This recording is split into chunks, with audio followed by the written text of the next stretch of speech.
So, Aman, that brings us to the end of a wild ride through the history and the future of money.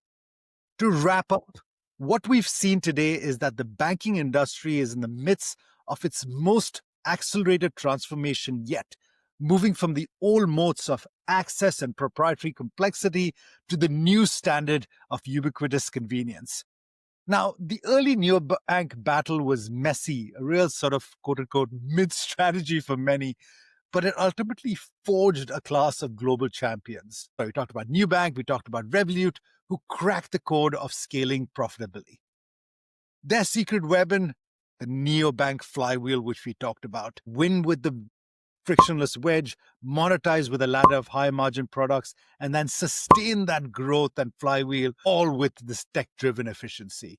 Now, a flywheel that also can work with trad banks, as we've seen with JPM Chase in UK, where the brand and the knowledge lubricates this flywheel. So we're entering in this Neobank 2.0, where the battleground is being structurally rewritten by that trifecta of disruption: looser regulation, AI as a structural advantage, and the shift to embedded finance. Now, we're seeing this where tech founders like Joe Lansdale or cultural giants like Mr. Beast and even Tate, breaking news, everyone wants to be the bank. But the final takeaway is clear. This fight is far from over. Aman, you correctly highlighted that we're probably in round 2 or 3 of this current era of growth that we're seeing.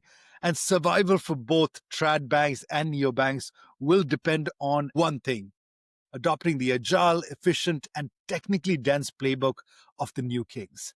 And that, Aman, brought us directly to your 6P OS framework, the definitive manifesto for any bank. We'll see you next time on A to Z Fintech, or as I like to call it, A to Z Fintech. Stay curious, stay purposeful, stay driven.